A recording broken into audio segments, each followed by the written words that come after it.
the alternative effect. So really what it seems like they're going to have to do is just try to put more pressure on China. That seems to be one of the only leverages they have right now, Aisha. And at that point, Ian, not to cut you off, but I just want to welcome our viewers here in the United States and everyone watching us from around the world. You are joining us with the breaking news out of North Korea, speaking to our own Ian Lee there, who's in Seoul, South Korea. Let's bring you up to speed with what we know right now. There are reports of an earthquake in North Korea not long after Pyongyang claimed to have a nuclear weapon. The U.S. Geological Survey said it was a 6.3 magnitude explosion. It is unclear yet if this was actually a nuclear test. We want to be very clear on that. We do not know this as a fact. It has not been confirmed yet. But what we can tell you is that South Korean officials say they believe the tremor was man-made. North Korean state media said earlier it had a hydrogen bomb that could be put on an intercontinental ballistic missile. And they ran these images that you're looking at right now on your screens. They put these out purporting to show North Korean leader Kim Jong-un inspecting the device. Let's go now to our Will Ripley, who joins me now on the line from Tokyo. Will, you are just back from North Korea. As you say, you're just waking up in Tokyo now, but you were in North Korea the last couple of days. When you were there, was there any indication that there was a nuclear test on the horizon? Well, all last week when we were reporting from North Korea, Aisha, we reiterated that it was around this time last year that they conducted their 5th nuclear test. That nuclear test happened shortly after the end of the joint military drills between the U.S.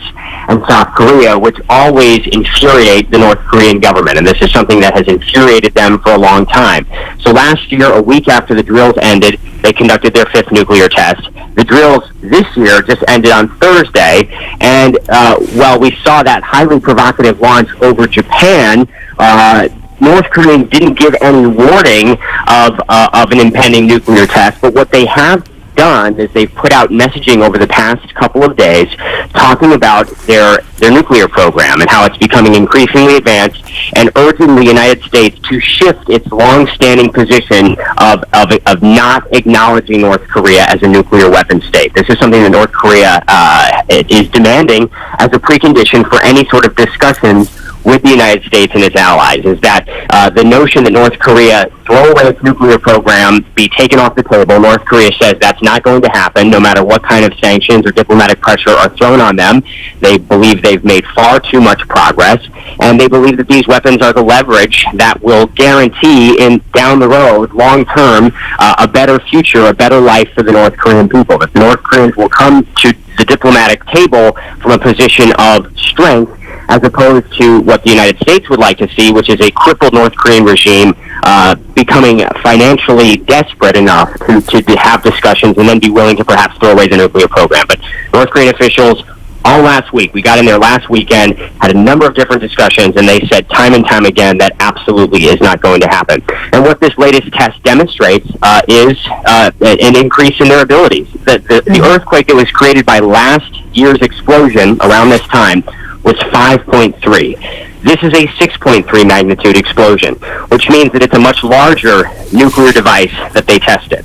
And they also put out that picture of North Korea's Supreme Leader Kim Jong-un apparently standing next to what looks like, and what North Korea claims, is a miniaturized nuclear warhead being loaded onto an intercontinental ballistic missile. So North Korea just a couple of days ago said that they have an increasing capability, and that they're calling on the U.S. to change their position on acknowledging North Korea as a nuclear weapon state, and then perhaps there could be talks on North Korea's own terms. I thought when I was in Pyongyang talking about that a couple of days ago that perhaps that meant that the situation would de-escalate and this would go back into a holding pattern for a while. But clearly, after that bomber and fighter jet flyover on the Korean Peninsula, North Korea has decided to up the ante in a big way. They are not concerned about sanctions. They are not concerned about international condemnation. They are going all in on this strategy to show the world that they are becoming increasingly advanced with the nuclear arsenal. And in fact, they just put out a news bulletin within the past 12 hours or so saying that these warheads are 100% homemade, which means that they say they have all the materials they need to build these nuclear weapons inside North Korea right now. They don't need to be brought in from other countries. They don't need to trade with other countries to build these weapons. So they're saying, you can try cutting us off, but we can build as many nuclear weapons as we want, and if you continue this policy, which hasn't worked for so many years, they're going to continue building more and more weapons and become more and more of a threat to the international community, including the mainland U.S. Well, that point you just made about North Korea's declaration of having the capabilities to basically build components for their nuclear ballistic devices internally, it was one that struck me as I read the reporting put out by KCNA, the state media. Are we effectively, looking at a North Korea that's gone past the point of any return? Essentially, if what they're claiming is true, if they are completely willing to ignore sanctions and the threat of more significant action, at this point, you have to ask yourself, what is left on the table in terms of a means for bargaining with North Korea? Well, the United States certainly does have a lot of leverage in bargaining with North Korea. North Korea has long wanted normalized relations with the United States. They have wanted a more normalized relationship with much of the international community. And what North Korean officials have been telling me for years, this last trip was my 14th trip to North Korea over the last 3 years, and on every single trip they use the same terminology. They say that the United States has, in their eyes, a hostile policy, and they would like that hostile policy to change. But from the United States perspective, this is very difficult because what North Korea has done by testing these nuclear devices and launching these missiles is in flagrant violation of international law. And so for a long time, the United States government has said, why would we reward a country that is violating international law repeatedly and flagrantly and by acknowledging them as a nuclear weapons state, or by being willing to have discussions, by being willing to give them concessions? There are people in the United States that feel that any assistance, any aid that's been given North Korea has only gone to further strengthen this country's development of their nuclear arsenal. But then there's another viewpoint that at this point they've come so far with developing these weapons that if the world continues its strategy that has proven to be a failure, and in fact Russian President Vladimir Putin just a couple of days ago said that he believes putting pressure on North Korea, fiery rhetoric, sanctions, he believes it's a dead-end road and is only going to make the situation more dangerous. Because what North Korea has shown the world is that despite round after round, and round 7 of UN Security Council sanctions was just passed, despite all of that, despite attempts to cut them off, they have found ways to get around the sanctions, to continue bringing in money through any means necessary and possible, and they have continued to advance more quickly than most analysts believed that they would, even as recently as just a few years ago. And so now you have yet another apparent nuclear test at the Punggye-ri nuclear test site, creating an explosion so powerful that it could be felt as an earthquake across the border in China. And you have North Korea defiantly saying that they're not worried about what China's going to do. They're not worried about what the United States is going to do, or Japan, or South Korea. They are going to do what they see as necessary to protect their national sovereignty, and more importantly, for them to continue to have leverage over the rest of the world. And they essentially have created a scenario, Aisha, where even though the United States is far more wealthy and far more powerful, North Korea has something that the United States is going to be very hard-pressed to find a response to. Because all military analysts would say that a preemptive strike, a military option against the nuclear North Korea, would be far too dangerous for the country to accept. I mean, the humanitarian consequences would be catastrophic. So what option does that leave the United States? The United States needs to talk with North Korea. And there's a lot of people in Washington that don't like the sound of that don't like to reward a country for bad behavior, for illegal behavior. But if they don't do that, there are others who say this is going to continue to escalate and become increasingly more dangerous, because obviously North Korea is not stopping their nuclear development. That's right. Will Ripley joining us there on the line with some great insight. Will, there in Tokyo, we appreciate it. Do stand by for us. We will, of course, be coming back to you for your expertise. We want to take a minute and bring in Colonel Rick Francona, who joins us now from Port Orford, Oregon. He's a CNN military analyst and retired Lieutenant Colonel. Colonel Francona, thank you for being with us. As Will just said, is it time for the U.S. to speak to North Korea and to come to the table without the expectation that this is a state that can be denuclearized. Is it time to let go of that idea, especially in line of everything we've heard in the last couple of hours? The possible nuclear test and the sense that they may have indeed been able to conquer hydrogen technology, hydrogen nuclear technology. If you listen to the statements made by Secretary of Defense Mattis and Secretary of State Tillerson, it seems like we're getting to that point. Now, they have to keep up the standard U.S. position that we will not discuss things with North Korea until they disavow themselves of a nuclear program. But I think most people realize, and as Will gave an excellent rundown there, I don't think there's any chance that the North Koreans are going to give up this program. This is in their constitution. They believe it is in their strategic national interest. They believe it is the only thing that keeps them from being overtaken or attacked by the United States. Whether that's true or not is not really important. It's their perception. It's the perception of their people, and that's what they believe, that they have to have this strategic nuclear deterrent to keep themselves in power. So as long as that's the case, I don't see anything that's going to make them want to even discuss giving up their nuclear weapons. So what is the option?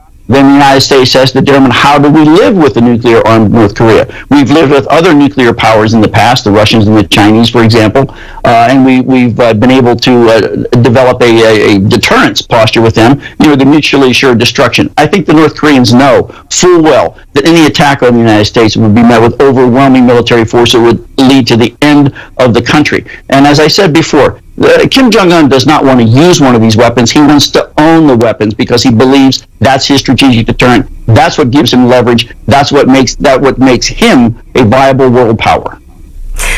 Colonel Francona, has the North Korean leader backed the U.S. president into a corner? I say that in light of President Trump's statements of fire and fury, if North Korea continued to escalate its threats and carried out any provocative actions. Well, what now? Yeah. What now from President Trump? Because President Trump drew a red line, which North Korea very swiftly jumped over. What now from the president? If you look at, you go back in history, we've been dealing with this problem for years, for decades. And it was always kick the can down the road because they don't have the technology. They're not ready yet. We still have time. Well, we don't have time anymore. The Koreans have really ramped this program up. They've acquired these capabilities much faster than most people thought they could. And now we're faced with the end game, and we have to do something. So it's not that they backed President Trump into a corner. They backed the United States into a corner. They've done this successfully for each presidential administration, and now there's no more road to kick the can down onto. We're at where the rubber meets the road. Something has got to happen. We've got to determine what our policy is going to be, rather than saying we still have time. We don't have time. Are you surprised by how quickly they're moving with their nuclear program? How quickly these tests are happening? How regularly these missiles are being flown? I mean, in terms of acquiring this capability, how are they doing it?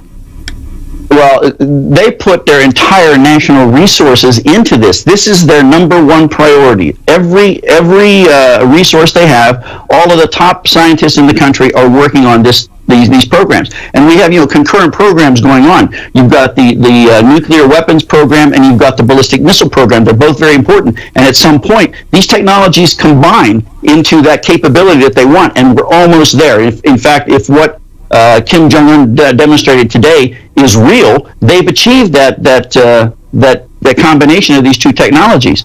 And so, am I surprised? The North Koreans are pretty good engineers. I've seen a lot of their equipment over the years. We've gotten our hands on some of it, and it's well made. It's well engineered. So, am I surprised that they have the capability to do this? No, not really. I am surprised at the speed with which they're developing. I mean, the timeline is compressing so fast. And as I say, they're developing capabilities faster than we're coming up with policies to deal with it. Yeah, very true. Colonel Francona, please stay with us. We want to keep your valuable insight.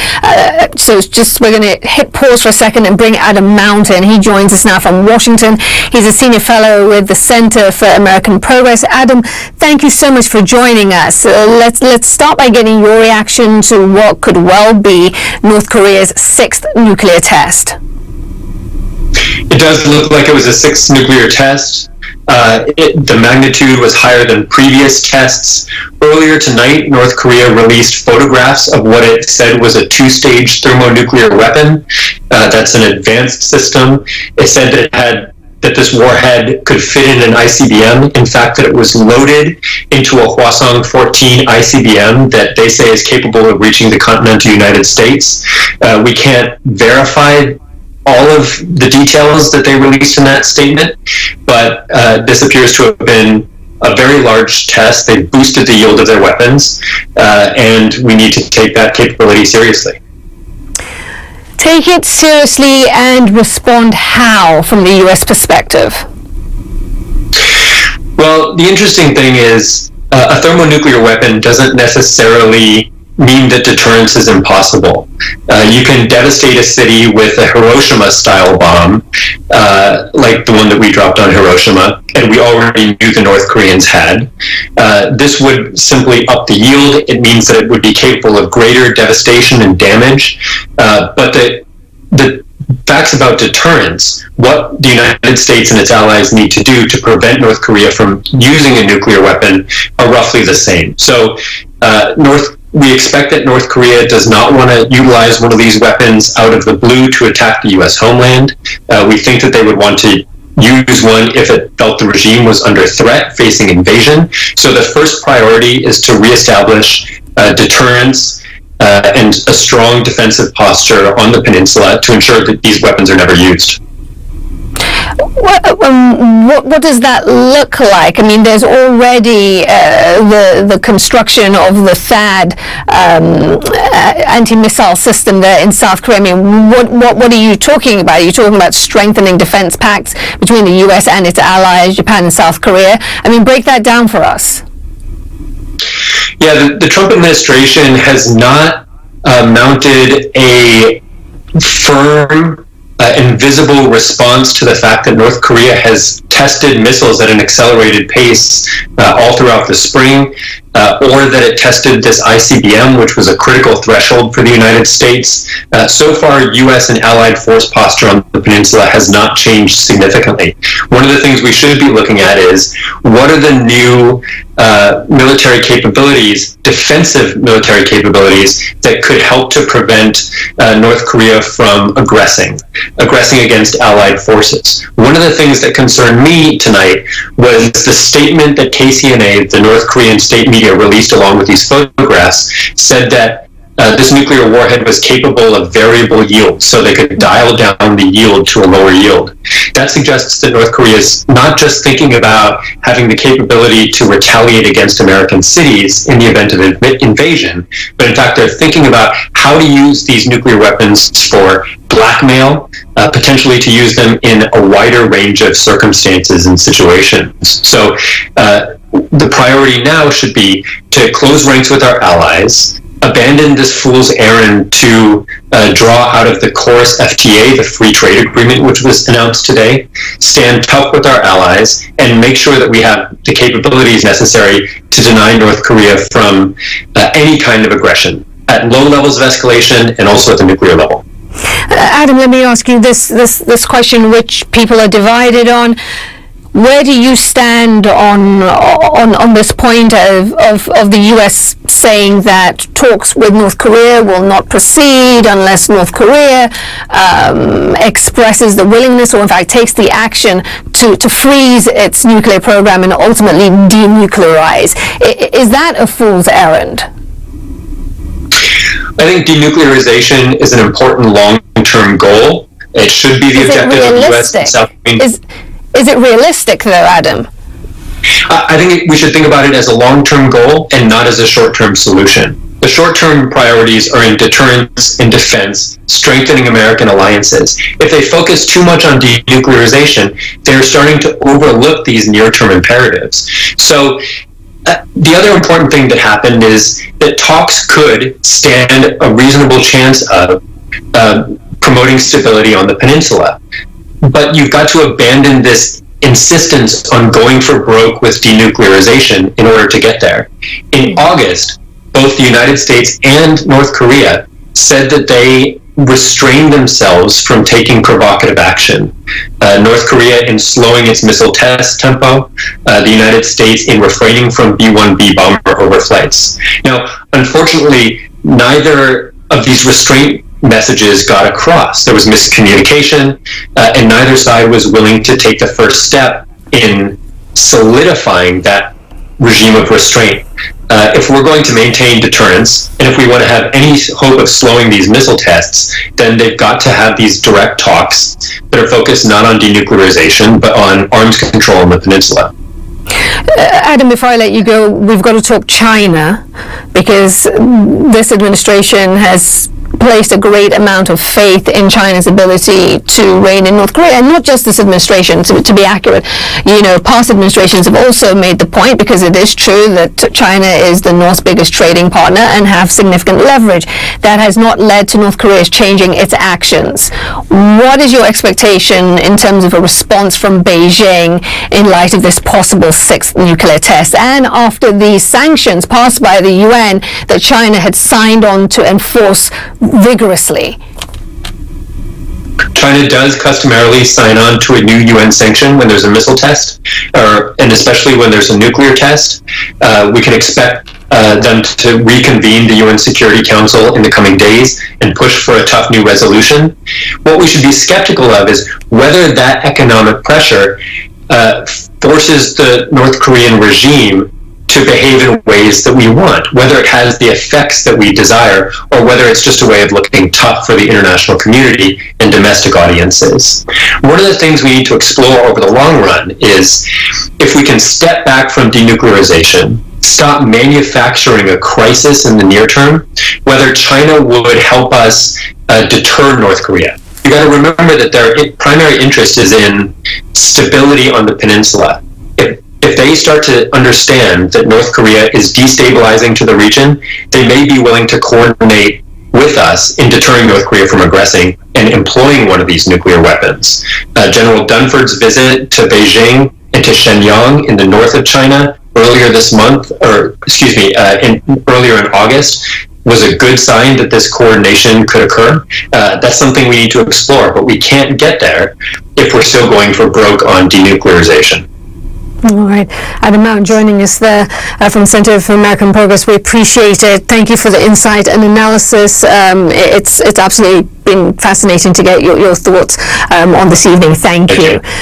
I want to bring in Ian Lee, our correspondent, who joins me now from Seoul, South Korea. Ian, what's the latest from where you are? Are we getting any more reaction to this possible sixth nuclear test by North Korea? What are you hearing? Aisha, right now the National Security Council is meeting here in Seoul. They're going to be discussing this earthquake, and we heard that the Joint Chief of Staff also, they're investigating whether this was in fact a nuclear test. Now, all signs, as we've been talking about over the past hours, have pointed to the fact that this does appear to be a nuclear test. We're also hearing from the Joint Chiefs of Staff saying that they've increased the alert level for the military here in South Korea. They're also increasing the surveillance of the North to determine what exactly happened and to see what is going on there. You know, it's an interesting thing to point out, Aisha, is that in 2016, when that nuclear test happened in North Korea, it was a 5.3 on the Richter scale. Now we're seeing this one today. It is a 6.3. And how the Richter scale works, every point up is 10 times more powerful. Now, that's not to say that whatever blew up or whatever caused this earthquake is 10 times more powerful than the last one. It just says, according to the Richter scale, this earthquake is 10 times more powerful than the previous one in 2016. So that's something to give the experts some insight into what exactly happened. But we're also monitoring North Korean state television. They usually come out fairly quickly with some celebratory statements saying that they've carried out a nuclear test. So we're watching very closely to see when and if they do that. But right now, things are tense, at least for the government here, because they're monitoring, trying to figure out, scrambling. That National Security Council meeting right now, we'll be waiting to hear what they have to say once they are out of that meeting, Aisha. Yeah. Ian, I want you to put something in context for me.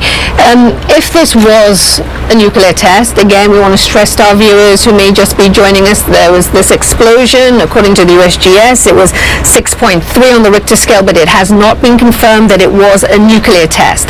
But if indeed that is what took place in North Korea, the sixth one, I mean, to what degree does this change our assessment of the threat posed by North Korea to those in the region and the U.S.? Well, this just shows that from what the Richter scale says, from the magnitude of this earthquake, that it appears to be a larger device if it was in fact a nuclear weapon. You know, the interesting thing earlier today, Aisha, just in the last 24 hours, North Korea came out and said that they have the capabilities of putting a hydrogen bomb on an intercontinental ballistic missile. And that's something that experts thought North Korea was months, if not years away from achieving. But now, according to state media, who showed pictures of North Korean leader Kim Jong-un at their nuclear facility, inspecting this nuclear bomb, inspecting how it would be put on an ICBM. You know, that is very significant, because previously we knew that North Korea could strike the region and could strike the United States with a missile, but they hadn't been able to put a nuclear device on those missiles. And now they say that they're capable of doing that, and that comes as what appears to be a test of a nuclear weapon. That's a strong show of force by the North Koreans. And this comes also as President Donald Trump had a phone conversation with the Japanese Prime Minister Abe, talking about what they could do to put pressure on North Korea. And they talked about diplomatic isolation, they talked about economic sanctions, but as we've heard from Will Ripley's reporting in North Korea, that just doesn't seem to have an effect. In fact, it has a reverse effect where it galvanized them to achieve their goal of having an advanced nuclear program for what they say as a deterrent to what they perceive as Western aggression, which the United States and South Korea says is laughable, because they say the only thing that they're doing is defensive measures. These drills that we saw this last week, they say they're just defensive measures as a show of force, but they say that all the drills that are conducted, all the military exercises conducted between the two countries, they're a defensive posture, but that's not seen as that way in North Korea. So you really have a lack of understanding, really, with the United States really trying to put pressure on North Korea to have them abandon their nuclear program through sanctions, through diplomatic pressure. It's just having the reverse effect. Really now we're going to be watching is what China has to say about this latest development. Really, they are the big player in the region that we haven't heard from. We haven't heard from other countries other than the fact that they're monitoring what's going on. But China, that's where eyes are going to be looking at too, to see what their response is to this latest perceived nuclear test. Ian Lee, thank you. Stand by for us. I want to bring in CNN military analyst Colonel Rick Francona, who's joining us there from Oregon. Colonel Francona, you heard Ian Lee say that in this moment, as we wait for confirmation as to whether or not this was a nuclear test, all eyes will be on China. If the moment comes and it is indeed confirmed. What are your expectations of Beijing? You know, that's the issue right now. Everybody's been relying on the Chinese, hoping that the Chinese would be the solution to this problem. It doesn't appear that they're going to be. We've heard this in the past. We're going to rely on China to put more pressure on North Korea. And as we've heard from both Will and Ian, it just does not appear that any pressure we put on North Korea, or any pressure that China puts on North Korea, is going to have the desired effect. This is North Korea's primary objective, is to develop this deterrent capability, and they're going to do it regardless of what it costs them, because they believe that once they do that, then they will have leverage against any kinds of sanctions or pressure from the outside. So, they're going to be playing a long game. So I don't expect that China will do much for us. They may condemn the test, but I really don't think this is going to be a game changer. So So I just want to be clear on the situation when it comes to China. I mean, is it your belief that it's more case that China doesn't want to do more because at the end of the day, you know, it is well documented that North Korea uses Chinese banks, that North Korea gets its oil from China, that, you know, the economic relationship is one that is so interwoven that if China really did, you know, put the pressure on North Korea, they could affect change. Is that wrong-headed thinking? No, I don't think that's wrong-headed thinking. I just think I don't think the Chinese will do it because it's not in their interest to. The Chinese are looking at North Korea and they think, we don't like what's going on there, but if we take action against the North Koreans, it's going to have an effect. The level of that action will cause such angst and such problems in North Korea that we may see real problems in North Korea. We may see a refugee crisis. We may see internal strife.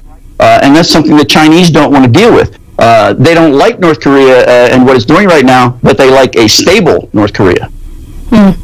This administration has been accused of not speaking with one voice or being on the same page when it comes to North Korea. That the President Trump has been more inclined to bellicose rhetoric and threats of fire and fury, while the likes of the Secretary of State, Rex Tillerson, on statements of we're not seeking regime change, that you know diplomacy is not off the table. Do you think that discordance has kind of given a message to North Korea that they could proceed with this possible test and with continued testing of missiles? Yeah, I think that's a fair assessment because they hear one thing from the president and then they hear what they think is something different from the Secretary of State and then something different from the Secretary of Defense. Now, those three will tell you that they're all on the same page, but when you're reading what they're saying and you're a North Korean analyst, with not all the understanding of the nuances of American politics, you may think that there's division there, and that might embolden you. And they say, listen, the Americans don't have a coherent policy. So now is the time for us to continue with the development of our program and to achieve that goal before they get their act together. Is now the time for more harsh rhetoric from President Trump of the fire and fury strain that we heard a couple of weeks ago, if this was indeed a sixth test? Is this the moment where that kind of response is necessary? Or are you one for saying that if indeed there was a sixth test, that needs to be dialed right back and, you know, behind the scenes, backdoor interaction or I won't say negotiation because there isn't one, but at least attempts to rein in North Korea need to be stepped up? Yeah, I favor the backdoor approach because I don't think this public tit for tat really gets us anywhere. It just ratchets up the rhetoric and it destabilizes, you know, what stability is in the region, but it also destabilizes our allies in that part of the world and around the world. Colonel Francona, we appreciate it. Stay with us. I want to go back to Adam Mount for a second. He's still with us from D.C. And I want to ask him, Adam is a senior fellow with the Center for American Progress. Let me give you a full introduction once again, Adam. To that point that I just asked Colonel Francona, is now the time for more fierce rhetoric from this administration? Do you want to see more of that? Would that have any effect, any positive effect, if indeed this was a sixth nuclear test? Well, there's no evidence that American rhetoric affects North Korea's propensity to test whatsoever. Throughout the spring, Donald Trump and his administration have tried to ramp up the rhetoric. You heard these fire and fury threats and a variety of others. H.R. McMaster, for example, said that North Korea cannot be deterred. The implication is that he would want to strike before North Korea really consolidated this ICBM nuclear capability. Those sorts of statements are not helpful. They've not kept North Korea from testing, and I see no reason to do so in the future. All they do is manufacture a crisis to try to ramp up the pressure, and North Korea just isn't feeling it. Adam, talk to us about the propaganda value, if you will, of such a test within North Korea itself for the value to Kim Jong-un.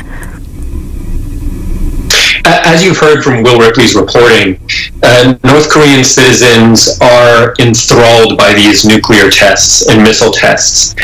Each one is treated like a national triumph. So every test does strengthen the leader's hand with his population, but also within the cabal of leaders, generals, military officers, political apparatchiks that surround him within the administration. So they're important for him to maintain internal control. So that being said, in a way, to follow your line of thinking, Kim Jong-un needs these tests for his own internal survival and cohesion of his country. Right, and that's one more reason why we should be skeptical that any kind of rhetorical statement from the United States could cause him to give them up. Why moving aircraft carriers into the region or B-1 bomber overflights could force North Korea to fold and acquiesce to American pressure and volunteer to eliminate their nuclear arsenal. They're simply too important for the survival of the regime. They're too valuable internally, and they're useful for sending a deterrent signal to the United States and its allies. These are not capabilities that North Korea is going to want to give up easily. Quickly before I let you go, we still haven't heard anything from China. Are you surprised? Well, China's geological society did confirm that there was an event. Normally these statements take a while to percolate through China and through the United States. The South Korean government tends to be a little more rapid in responding, so they convened the National Security Council meeting there, and the military has said that they do think that this looks like a nuclear test. China will respond as it sees fit. It won't be rushed into these sorts of things. So we can expect them to go back to the UN Security Council, but they'll react as they see their national interest. Yeah. Adam Mound with the Center for American Progress joining us there from Washington, D.C. Adam, we appreciate it. Do stay with us. There's much more to discuss in the coming hours as we try and piece together what exactly took place in the northeastern part of North Korea. Adam, stand by for us. We will be with you shortly. This is CNN Breaking News. Hello everyone, I'm Aisha Sasay. You're watching CNN and we have breaking news for you. We're following the news out of North Korea. There are reports of an earthquake there not long after Pyongyang claimed to have a new nuclear weapon. The US Geological Survey said it was a 6.3 magnitude explosion. Now let's be clear, it's still unclear yet if this was actually a nuclear test, but South Korean officials say they believe the tremor was man-made. North Korean state media said earlier it had a hydrogen bomb that it could be put on an intercontinental ballistic missile. Now they ran these images that you're looking at on your screens. They ran these pictures purporting to show North Korean leader Kim Jong-un inspecting the device. Let's go straight to Seoul, South Korea, where our Ian Lee is standing by for us. Ian, bring us up to speed with the latest as you're hearing it. I know that the South Koreans were holding a National Security Council meeting. That's right, and that meeting is still ongoing, Aisha. That National Security Council meeting convened about half an hour ago. We're also hearing that the South Korean military has been put on a higher state of alert. There's also more surveillance taking place right now of North Korea, that according to the Joint Chief of Staff. They're just analyzing what took place in that northeastern corner of North Korea in the Pungguri area, where we've known that nuclear tests have taken place in the past. This one, according to the United States Geological Survey, a magnitude 6.3, which is, according to the earthquake scale, 10 times larger than the test that took place just last year in 2016 was a 5.3. Now, we cannot confirm that this was a nuclear test, but right now all signs point to the fact that it was. We're waiting to hear from the North Koreans also waiting to hear from the South Koreans and the Americans, the Japanese, about what their response is going to be to this. But right now we know that they're analyzing the situation, they're trying to determine what took place, and then what their next step is going to be. But Aisha, this is the second development today coming from North Korea. Earlier in the day, we were told, we saw on North Korean state media that the country has been able to miniaturize a nuclear weapon and put it on an intercontinental ballistic missile. That is a major development too. So really two major developments coming from North Korea today, Aisha. Yeah, and Will, the claim of being able to mount a hydrogen bomb, if you will, that has not been verified. Just as in the case of this explosion, it has not been confirmed that it was indeed a nuclear test. How difficult will it be to confirm, to verify either of these two issues?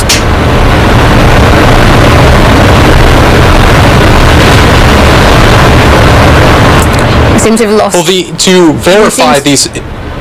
No, we still have Ian. Go ahead, Ian.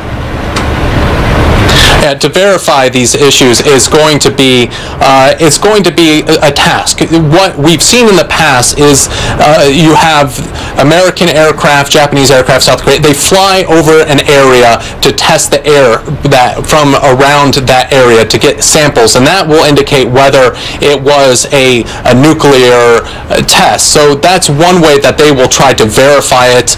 In fact, if it was a nuclear test, other than North Korea coming out and saying that they did indeed carry out the test. Now, as far as this miniaturized nuclear weapon, putting it on top of an intercontinental ballistic missile, an ICBM, really that's for the experts to study the pictures that have been released to try to figure out, piece together if it was in fact they are able to do that, if they do have those capabilities, or if it's mere propaganda that the North Koreans are trying to project the image that they have this capabilities. Now, experts for a while have said that it has been that they expected this to be months, if not years away, this sort of capability. So I think this would take a lot of people by surprise if that is in fact the case, that they are able to miniaturize it. But really, these are two very big, significant developments coming out of North Korea after a fairly tense week. It started with North Korea test firing a missile over Japan on Tuesday.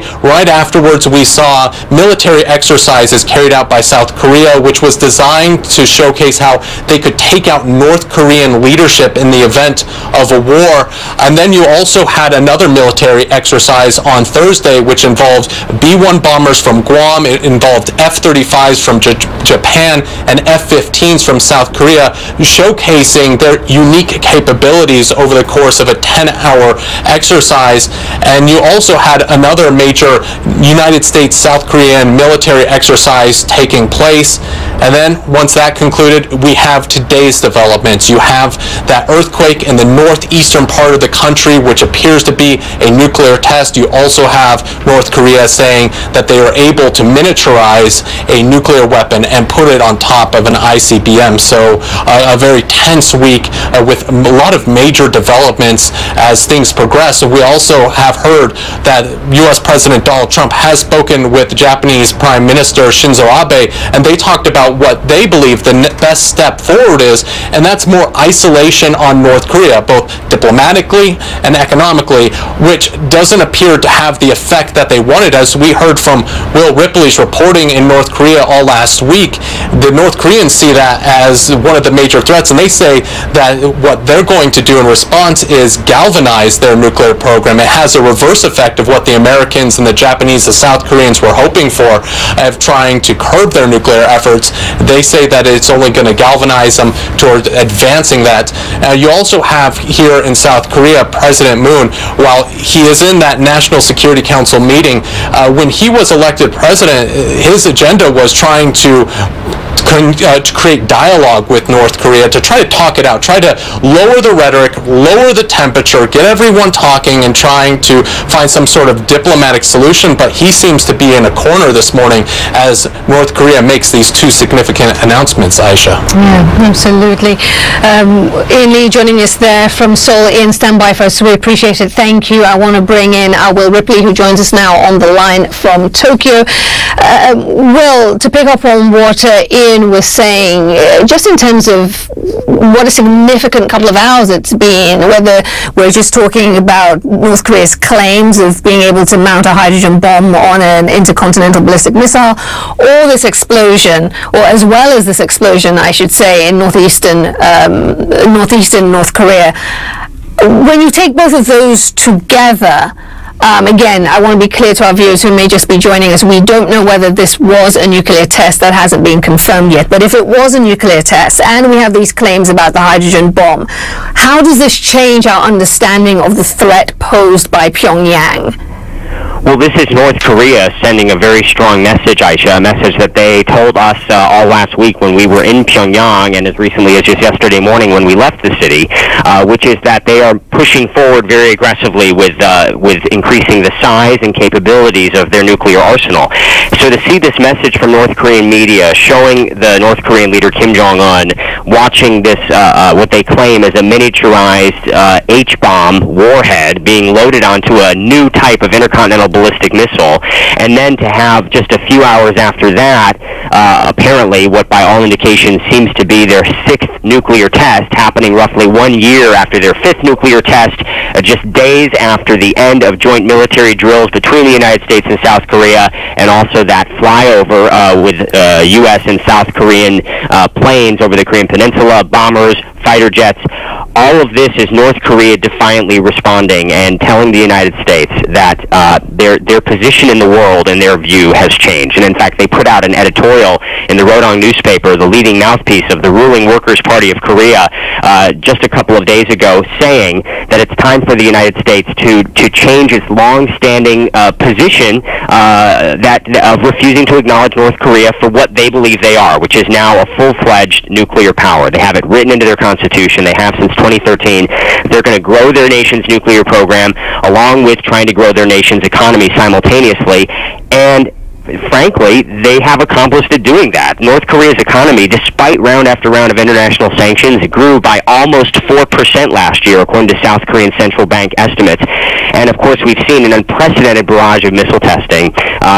Kim Jong-un, this year alone, has launched more missiles than his father did or his grandfather did during their entire years in power. He's launched more than 80 missiles since he took power in late 2011 after the unexpected death of his father.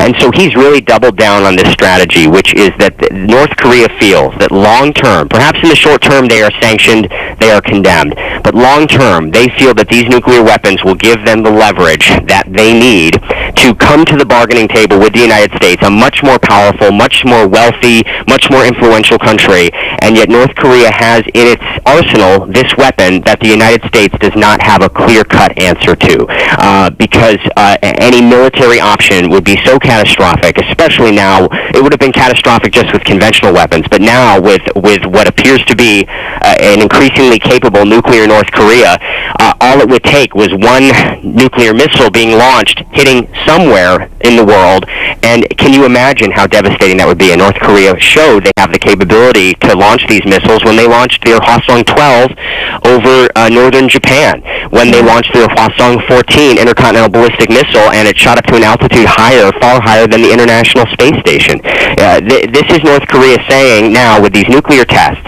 we have the warheads, we have the missiles, and if you don't talk to us, if you don't respect us, if you don't recognize us, we're going, despite what sanctions you throw at them, despite the international pressure, they are going to continue to grow and develop their arsenal. And it's noteworthy, Aisha, that they said that these warheads that they're producing now are 100% homemade, which means that all of the source materials they say they have inside North Korea, so they don't need to have them imported from China or from other countries.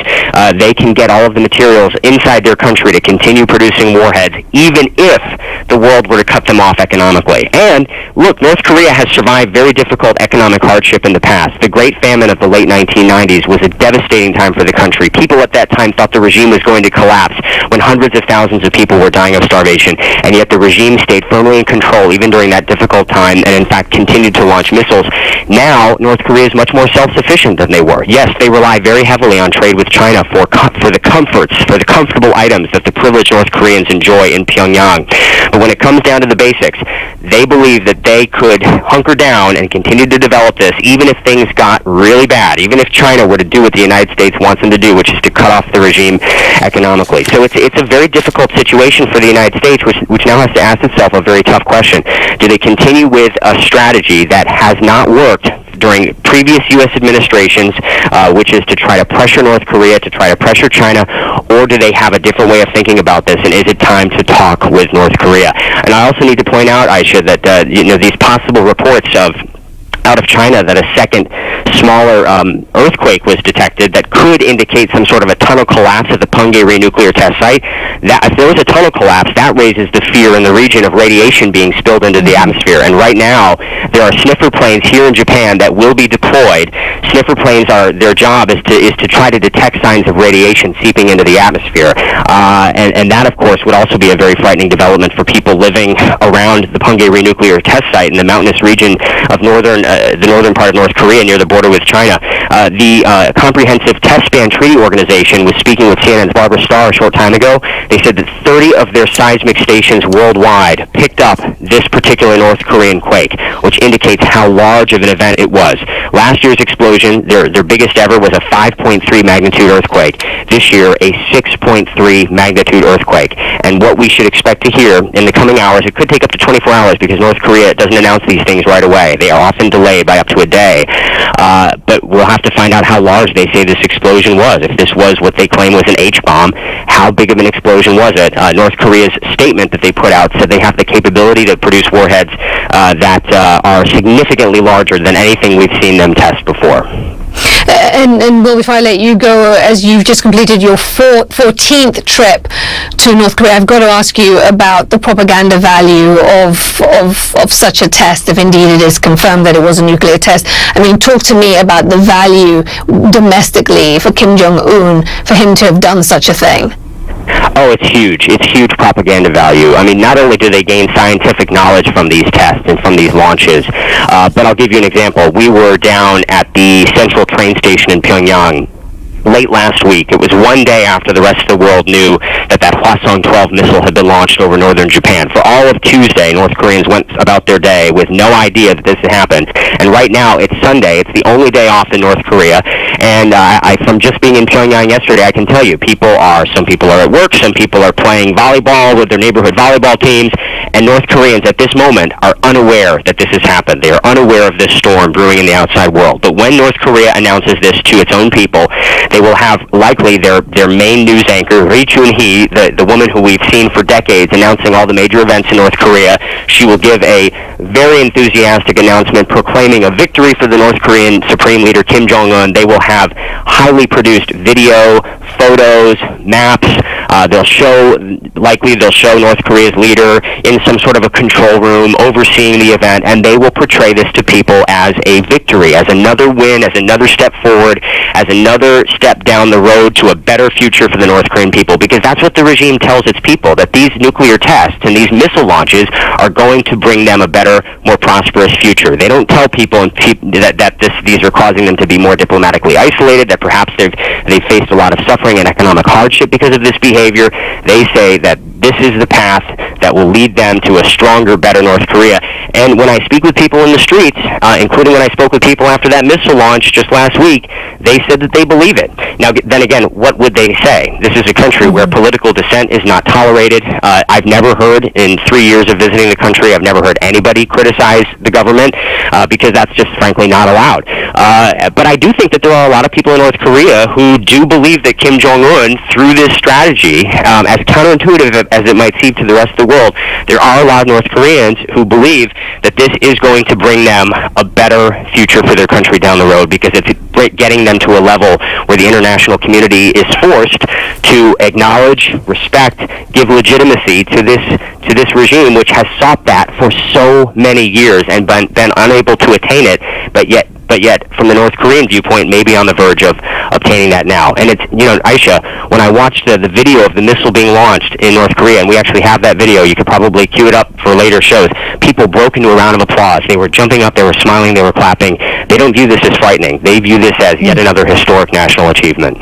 Yeah, it's remarkable. As you say, internally it seems so differently from the way the rest of the world is viewing and processing these developments out of Pyongyang. Will Ripley, we appreciate it. Thank you for the great insight. Do stand by for us. I want to go now to Ambassador James Jeffrey. He joins me now. He's a fellow at the Washington Institute for Near East Policy and a former U.S. Deputy National Security Advisor. Ambassador Jeffrey, thank you so much for being with us.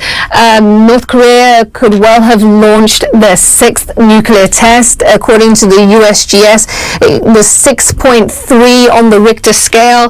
The last one they did, Ambassador Jeffrey, was 5.3, significantly larger if this was indeed a nuclear test.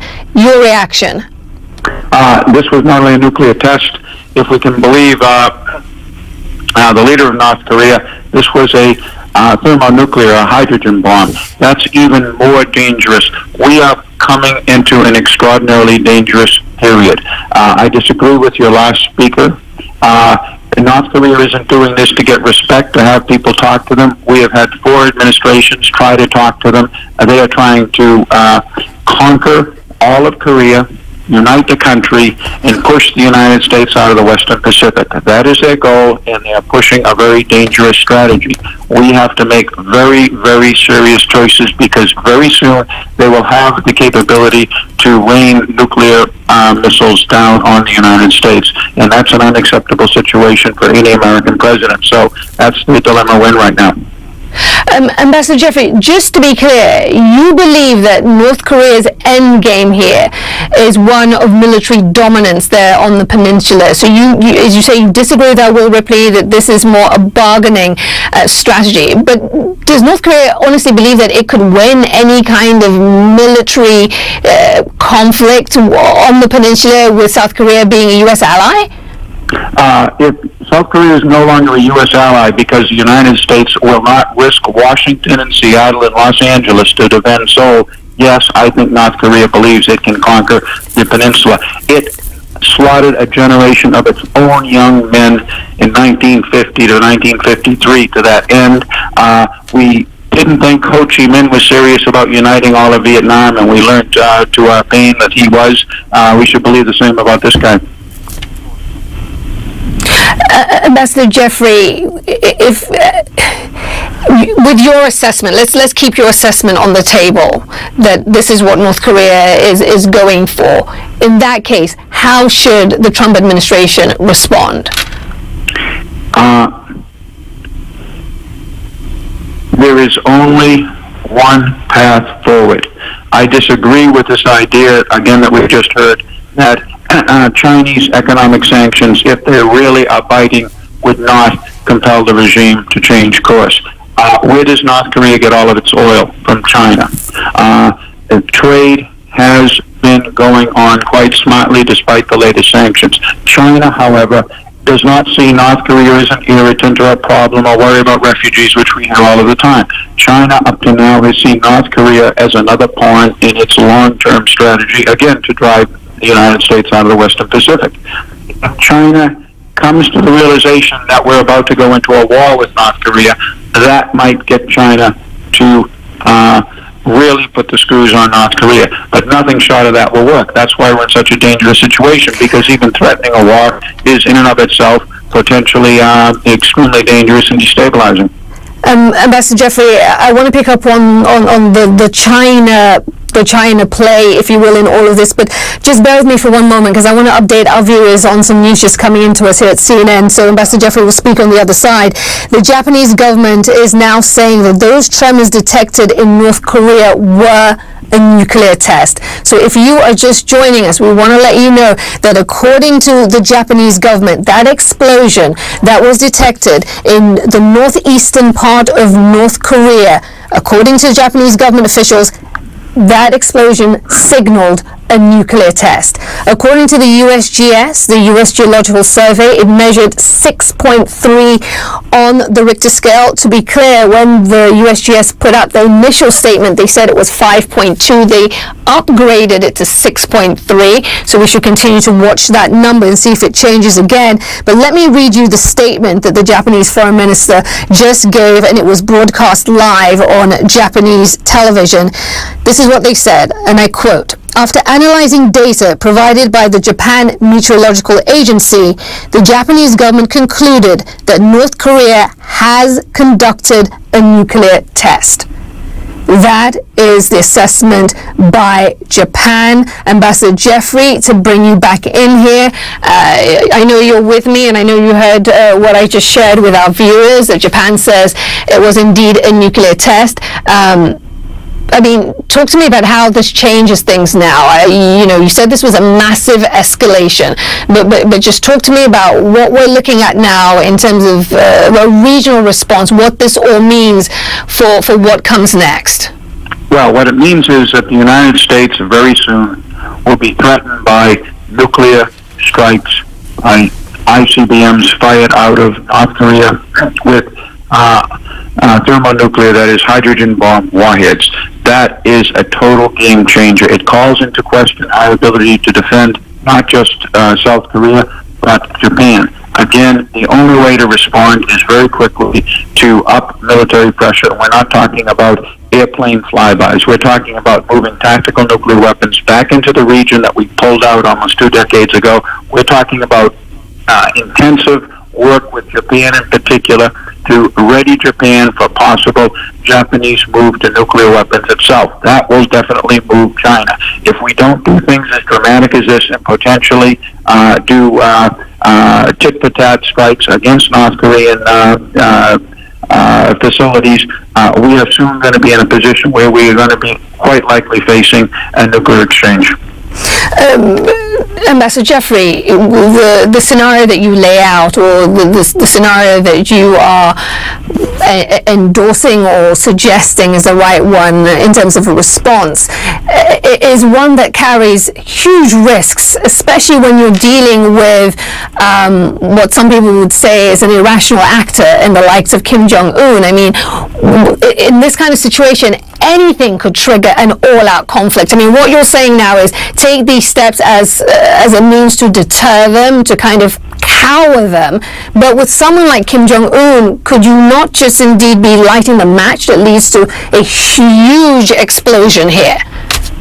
No, you're absolutely right. That's why this is such a last-ditch proposal, because you've got a choice. You can deal with a madman, as you aptly described a moment ago, now when he cannot strike the United States, or you can deal with him when he can strike the United States. So the question is, what do we want to do? Again, negotiations, trying to show him respect. 4 administrations have tried that. I worked intensively on this in the Bush White House with Condoleezza Rice. It has gotten us nowhere. Nothing has worked. It is indeed a massive escalation of the situation on the peninsula and in the region itself. Ambassador James Jeffrey, thank you so much for joining us there from Washington, D.C. We appreciate your perspective and your insight. Thank you. Thank you. I want to go right now to Andrew Stevens, who's in Xiamen, China. Andrew, you heard what I just shared with our viewers. I know you've been following it from China. Japan saying it was indeed a nuclear test. The 6th one by North Korea. What is the reaction in China? Is anything coming out of Beijing? Well, at the moment, Aisha, the only thing we have is confirmation of that explosion. The China Earthquake Administration saying about an hour or so ago that there had been a 6.3 event, and they used the word a likely or possible explosion, followed by a 5.8 event, and that a tunnel collapse. So this detonation, the first detonation, coming at 0 depth. So that is the only thing they're saying at the moment.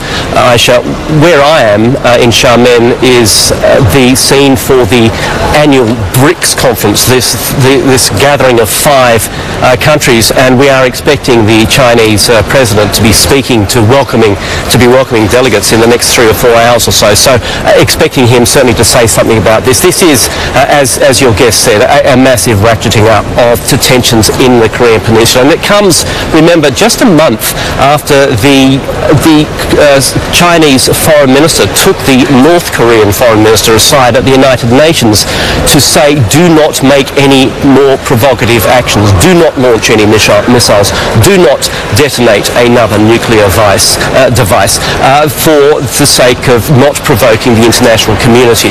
Now, as we've heard, China is the #1 ally of North Korea, but that advice held for a few weeks, but in the last 7 days, starting with that missile being fired over Japan, North Korea has clearly ignored China's wishes there, and China has said repeatedly it will not tolerate a nuclear Korean peninsula. It will not tolerate chaos on the Korean peninsula, and that chaos line is interesting because that would have a direct impact obviously on China. China shares a land border with North Korea. They don't want that chaos to result in a flood of North Korean refugees. This is all information we've been hearing from China repeatedly. They don't want that flood of refugees. They don't want that destabilization of the North Korean peninsula, which could end up with a South Korean power in the ascendancy, which will be an ally of the United States. China's really sort of strategic equation here, Aisha, is what is worth, having a US ally on your doorstep or having a nuclear-powered or nuclear-capable North Korea.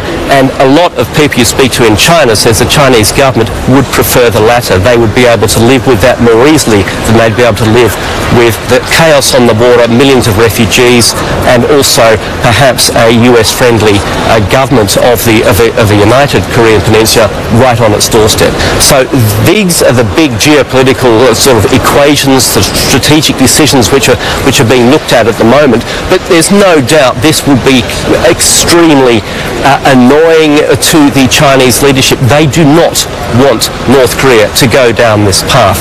The other thing to remember too is what we've seen from the US about ratcheting up its military presence in this region. China doesn't want to see the US a more powerful, more muscular military presence in this region either. So its lack of action, if you like,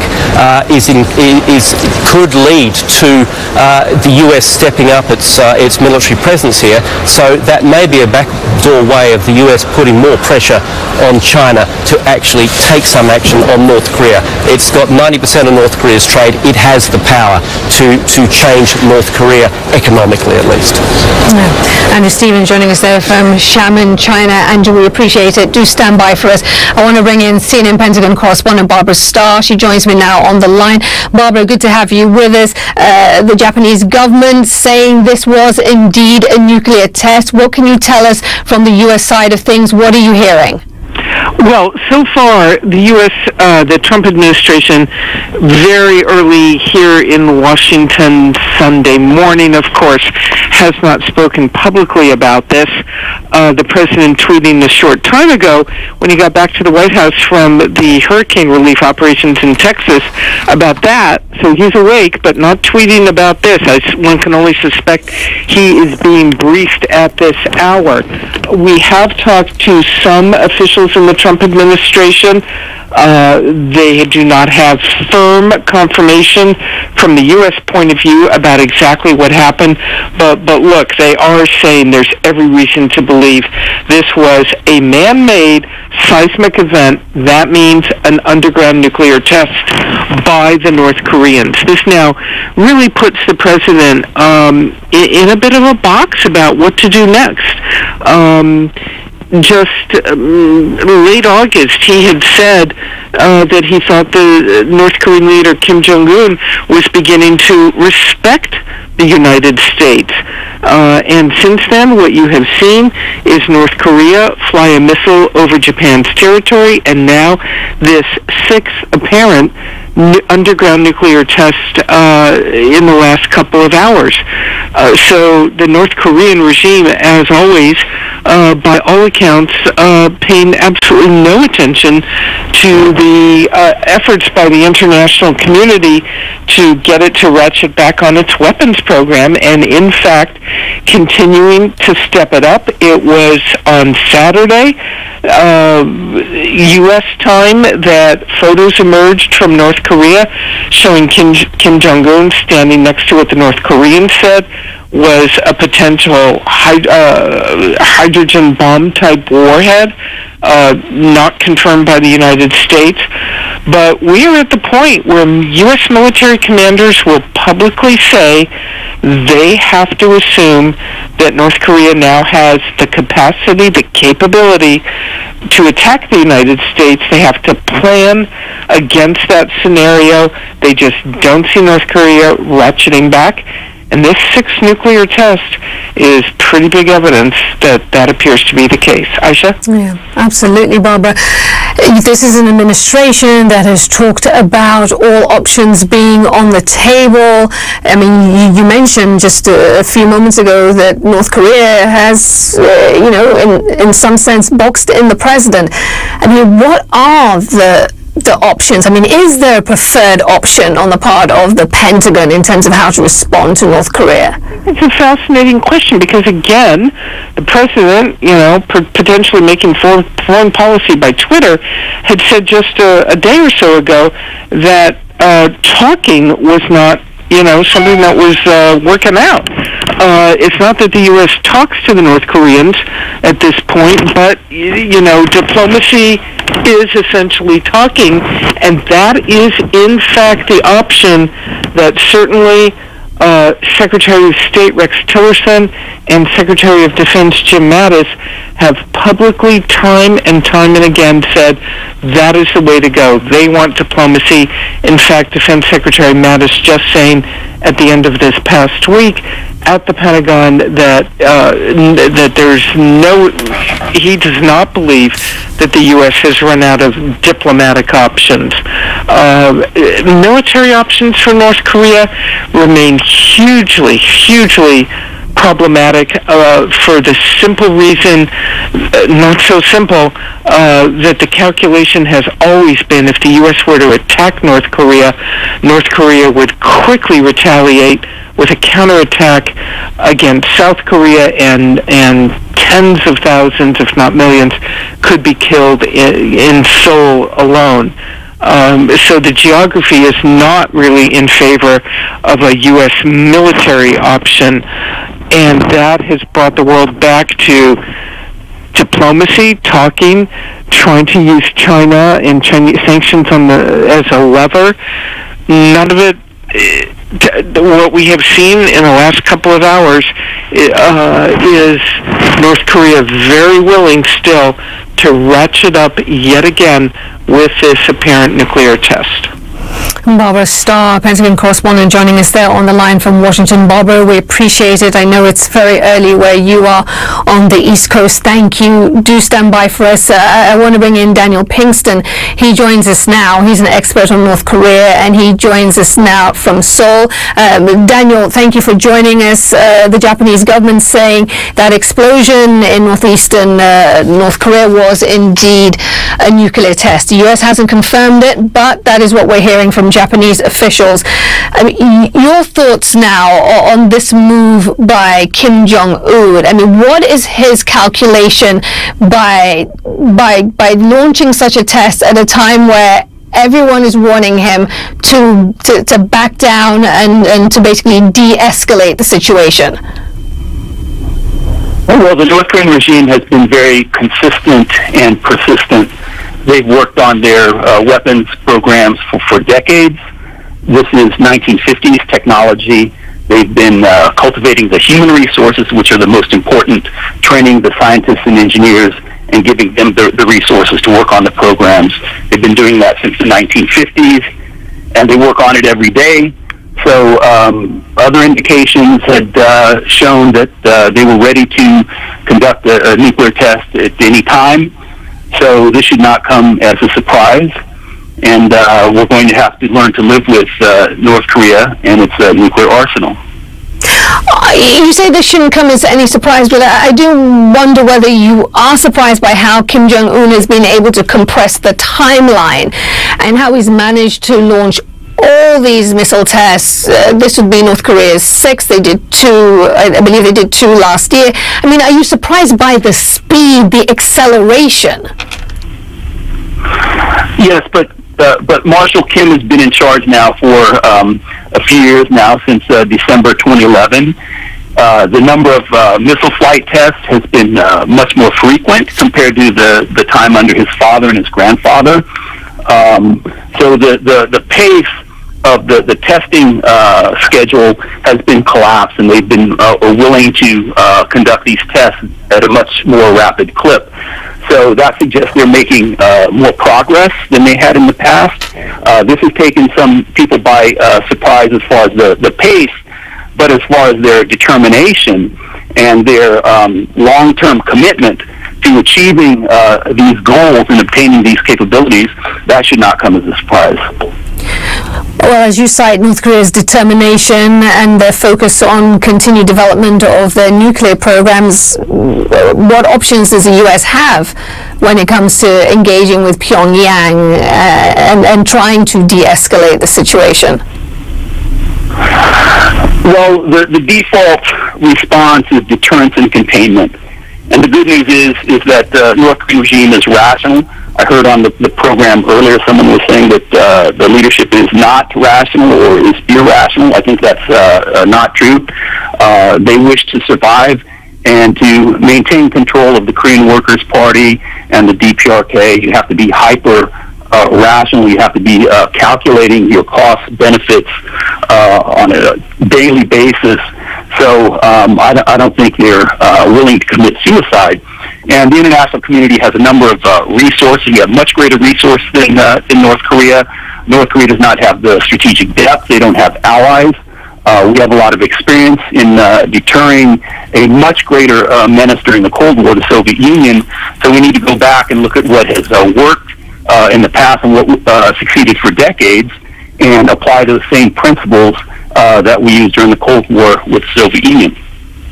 All right, Daniel Pinkston joining us there on the line from Seoul, South Korea. Daniel, we appreciate it. Thank you so much. I want to bring in former CNN correspondent Mike Chinoy. He joins us now from Hong Kong. He is a senior fellow with the U.S.-China Institute at the University of Southern California, and he's also the author of the book Meltdown, the inside story of the North Korean nuclear crisis. Mike, thank you so much for being with us.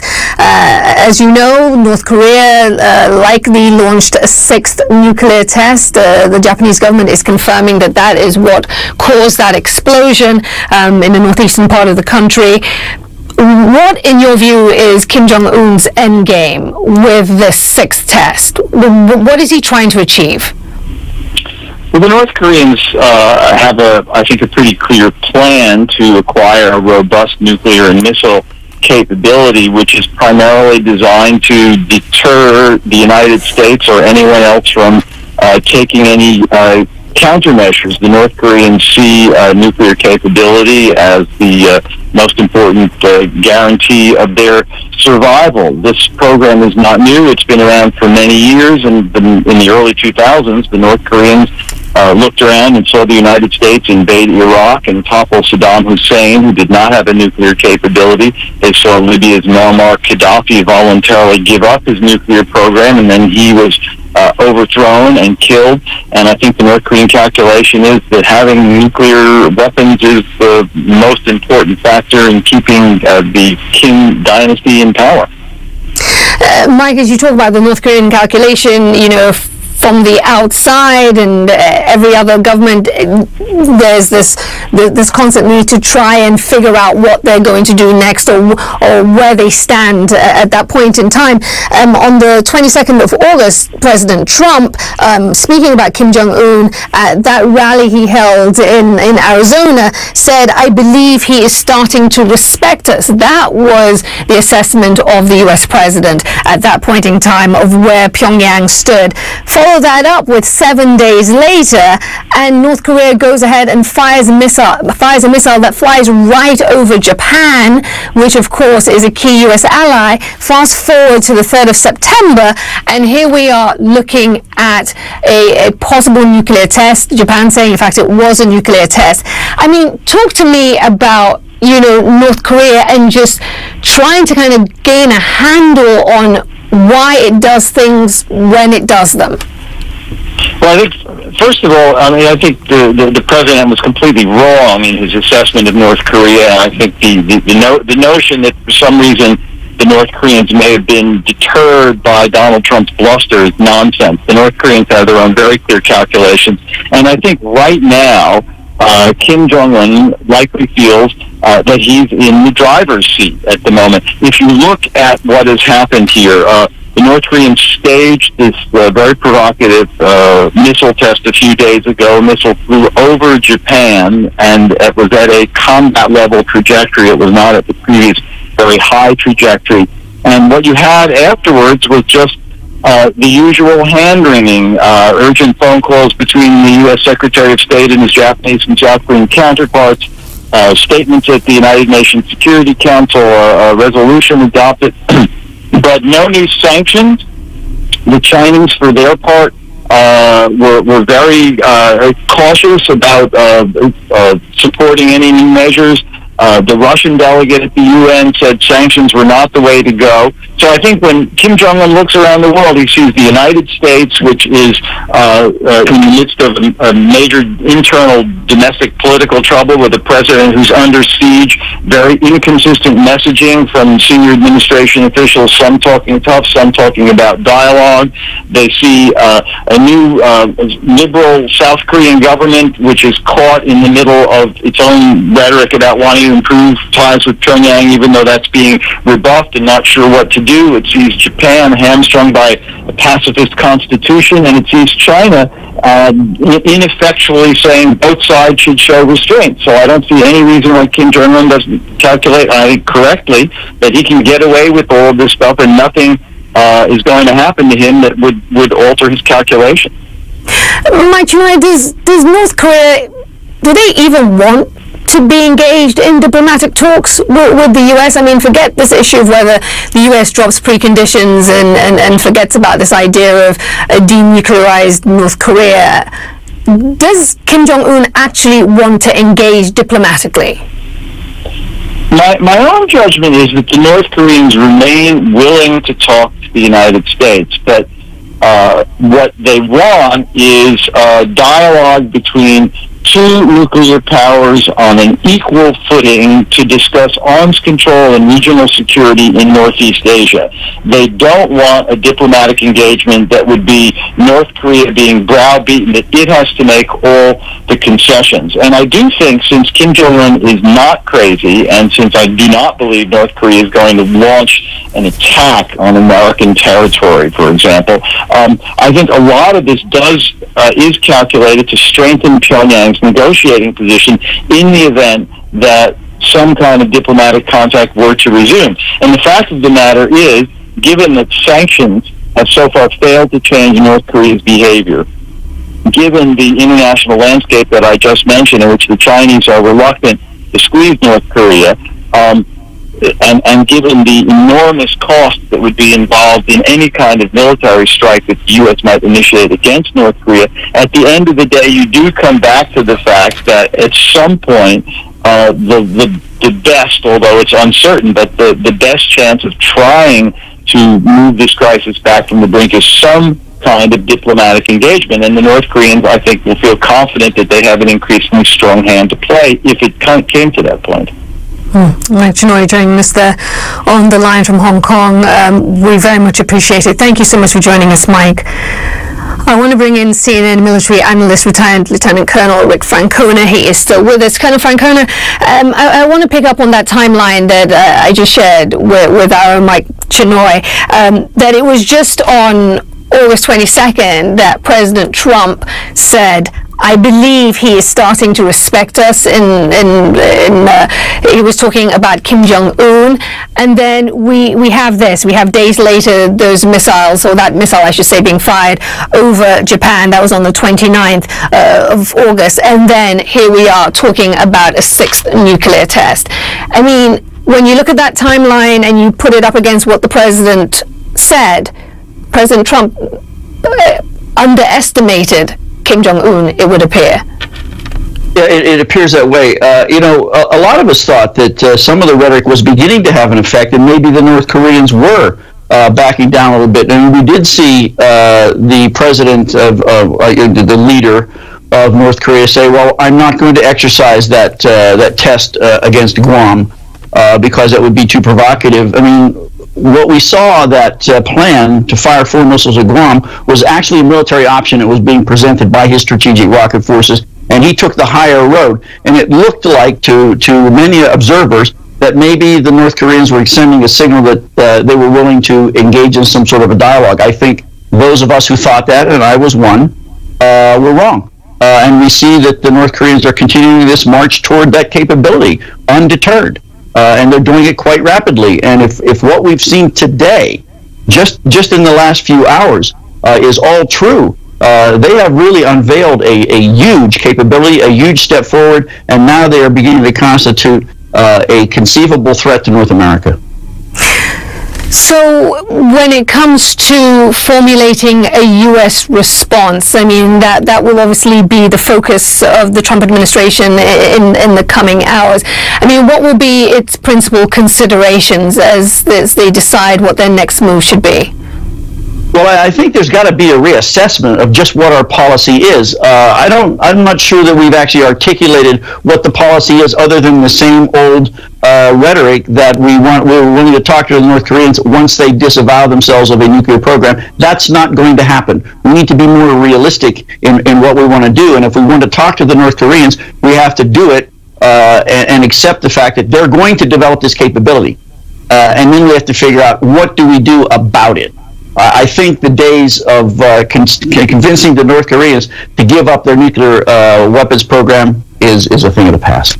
Ken Francona, before I let you go to that point about accepting a nuclearized North Korea, which is what it is effectively now, what does that mean for the region? What does that mean for Japan and South Korea? What does that mean for this question of a nuclear arms race? Yeah, and this is a key point, and this is where U.S. policy is going to be key, and U.S. leadership is going to be key. We have got to convince the Japanese that we're going to be there for them. We've got to convince the South Koreans that we're going to be there for them without them both developing their own nuclear weapons capability. What we don't need is all of these countries developing independent nuclear weapons capabilities. So we have got to show some, get involved with the the South Koreans and the Japanese, and formulate a regional plan of deterrence where you use the American strategic nuclear umbrella to protect them and put them at ease, because we don't need a nuclear arms race in East Asia. Ken Francona, we appreciate it. Thank you. Please stay with us. Stand by. I want to bring in Jean Lee. She joins us now from Seoul, South Korea. She's a lecturer on North Korean studies at Yonsei University. Jean, thank you so much for being with us. We very much appreciate it. As we try and process, I should say, this news of a likely nuclear test, a likely 6th nuclear test by North Korea. What are your thoughts? What are your thoughts on the timing of all of this? What are your thoughts on how much this escalates the crisis there in the region? I'm not entirely surprised. I have been covering North Korea since 2008, so I've been here for the last 5 nuclear tests. And I always felt that it was a matter of when this test was going to happen, not if. Remember that North Korea tested a nuclear device a year ago and did make very clear a year ago that they were going to continue testing.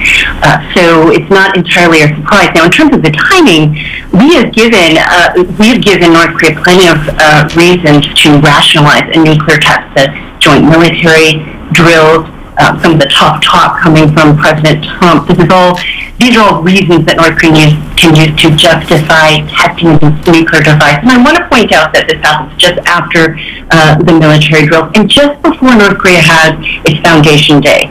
And North Korea claims that it needs a nuclear program and nuclear weapons to protect its mere existence.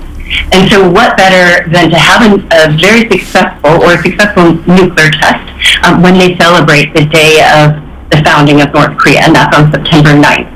Again, this was the window of time last year when they tested a nuclear device. Kim Jong-un needs this, frankly. He needs this to give his people a sense of pride and a sense that they are doing well in the face of sanctions, in the face of international isolation. He needs to show them that he can defend them. And I think at some point, he has laid out very clearly what his objectives are, what his timeline is, and what his checklist is. He's going to get through that checklist and hopefully eventually back down and come to some sort of diplomatic discussion with South Korea and the United States and the other parties in the region.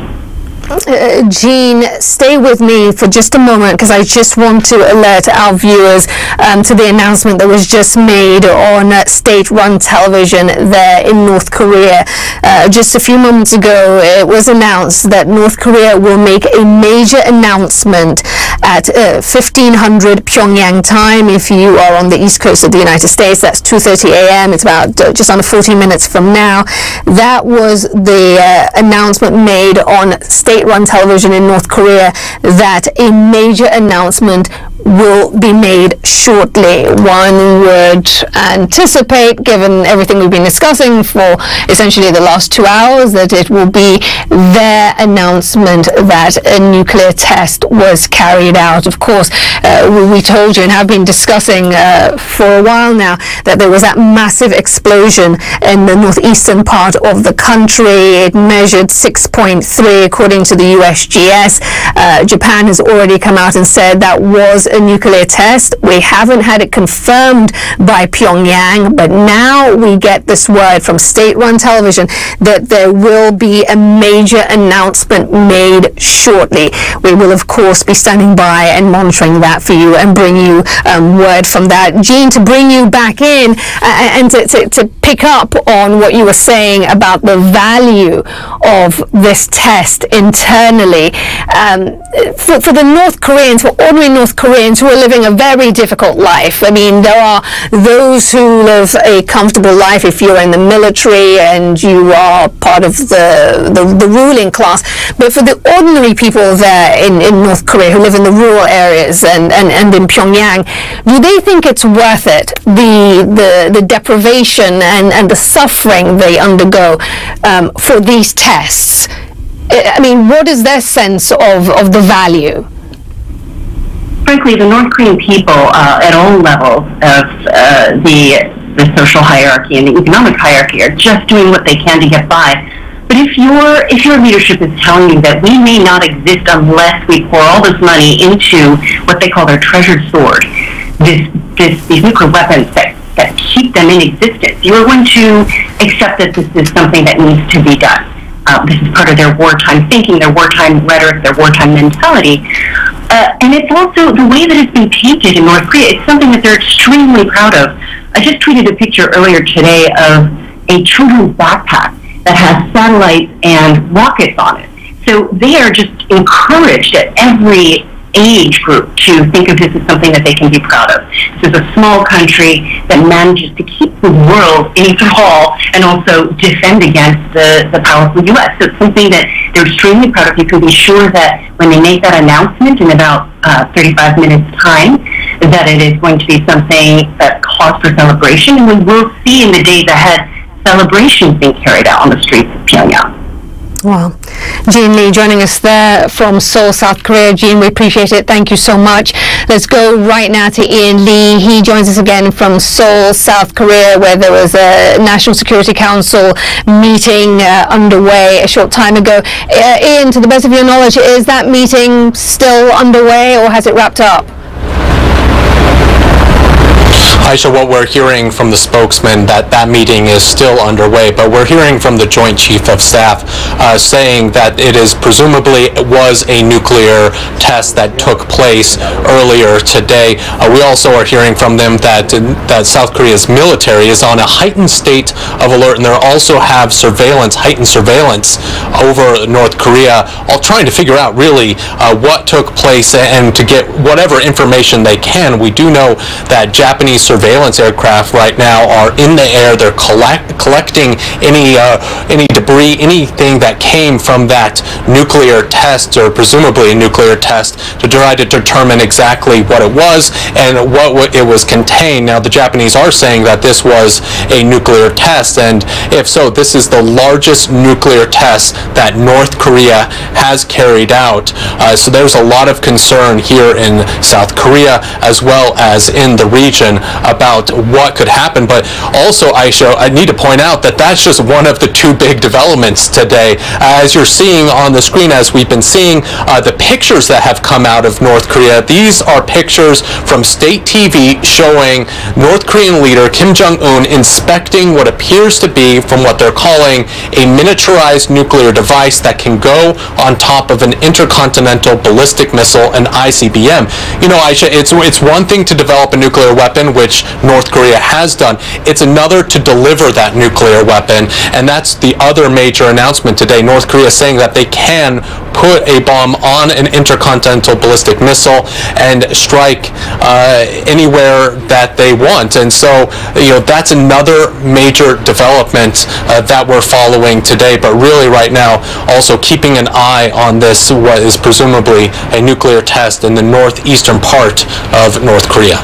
Ian Lee standing by for us there in Seoul. Ian, thank you. We will check back in with you. I want to go right now to Washington and bring back Adam Mount. He's a senior fellow with the Center for American Progress. Adam, I want to ask you a question I put to our Rick Francona. So many names, so many conversations. And I asked him, I said, from the U.S. perspective, as this administration tries to figure out what to do next, what should be their key considerations? How do you see it? The key considerations now are stability, deterrence, containing and constraining the regime for the long run. The Trump administration at times has looked like it's trying to manufacture a crisis and enough pressure such that North Korea falls to its knees and voluntarily disarms, volunteers to eliminate its nuclear weapons. That's just not going to happen now.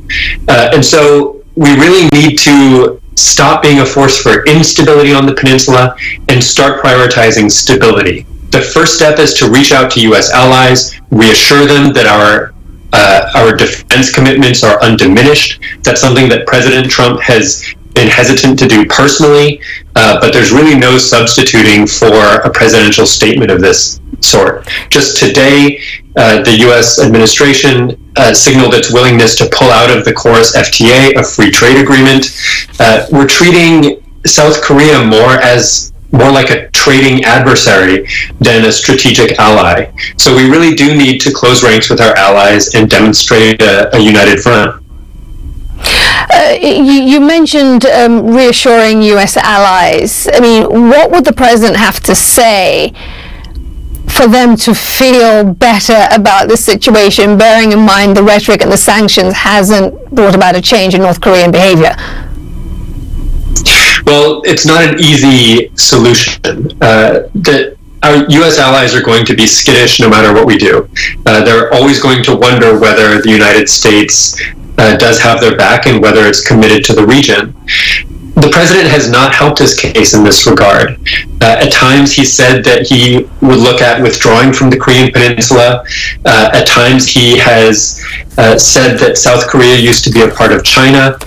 China earlier this spring levied economic coercion against South Korea to try to get them to stop to withdraw the THAAD missile defense system. That coercion is still ongoing. Sales of South Korean cars are falling in China, and the United States has not been there for South Korea. We have not insulated them from that kind of economic coercion. So all of these signals really paint a negative picture for our allies in the region. We're going to need them no matter what we do. In deterrence, in defense, in any kind of pressure, they're critical allies. Adam Mount joining us there from Washington. Adam's with the Center for American Progress. We appreciate it. Thank you. Stand by. Please stay with us. We have a lot more to discuss.